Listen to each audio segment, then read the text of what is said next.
Pois é, uma buraqueira aí já conhecida por todos nós, não é novidade para ninguém, mas e os prejuízos? Como é que fica? Quem é que paga essa conta no final? Vamos falar ao vivo agora com a Gisele Vasconcelos. Gisele, a gente já paga tantos impostos, está todo mundo já saturado. É possível pedir alguma indenização no caso desses motoristas aí, passando o carro nessa buraqueira, deixando peças pelo caminho, tendo vários prejuízos, isso sem falar nos transtornos, né?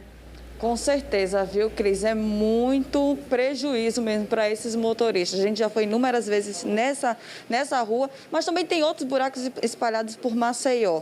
É possível, sim, recorrer, é possível pedir essa indenização e a gente vai conversar sobre isso agora com o doutor Eduardo Costa, que é advogado especialista em direito do consumidor. Doutor Eduardo, boa tarde, seja muito bem-vindo ao nosso jornal. A gente vê o buraco por todo canto em Maceió e muitos prejuízos os condutores estão levando, né? É possível recorrer? Sim, boa tarde, Gisele, boa tarde, telespectadores.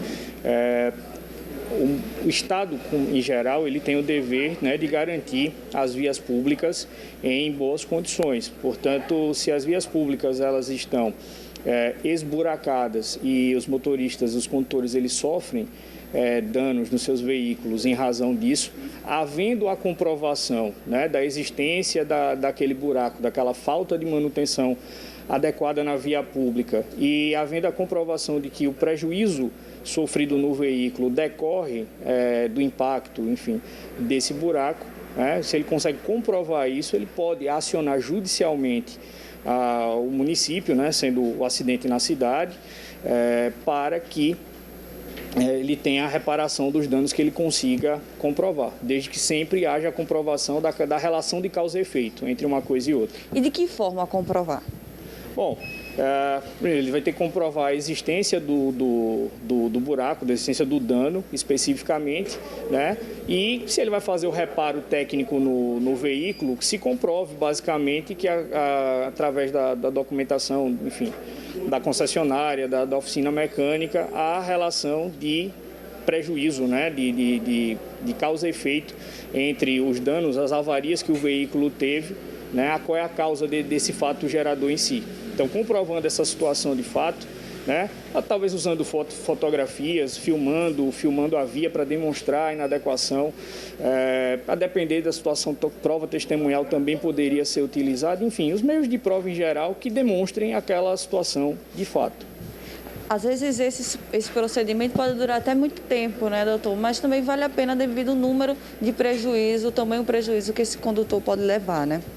De fato, a gente não tem como estimar um tempo específico de um processo, porque cada situação pode se desenrolar de uma forma diferente da outra, né?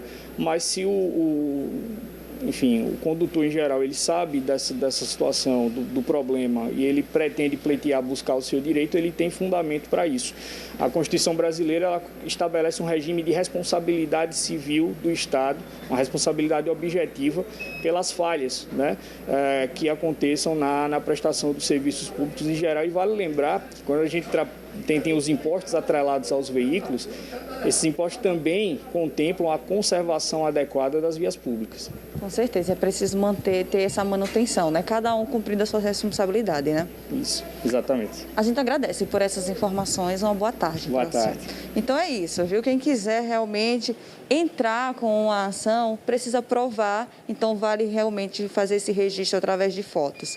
Cris, eu volto contigo.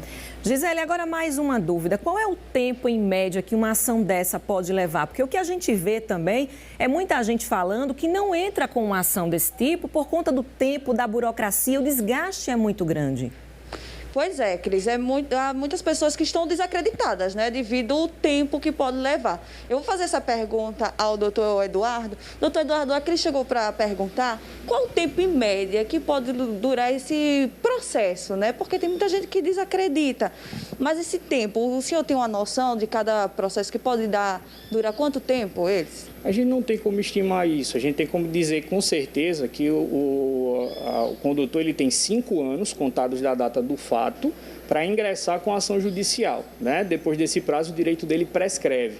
Mas o tempo de duração do processo ele é sempre muito relativo, a depender da vara em que esse processo, enfim, seja distribuído, de questões de ordem interna. Então, a gente não tem como estimar, não seria prudente a gente dizer, o processo vai durar 1 ano, 2 ou 3. Então, assim, depende muito do lugar, né? Então, a gente está falando para o estado de Alagoas todo. De repente, o que pode ser o tempo de duração numa vara aqui em Maceió não seja a mesma duração que seja numa vara em Arapiraca, em Palmeira dos Índios.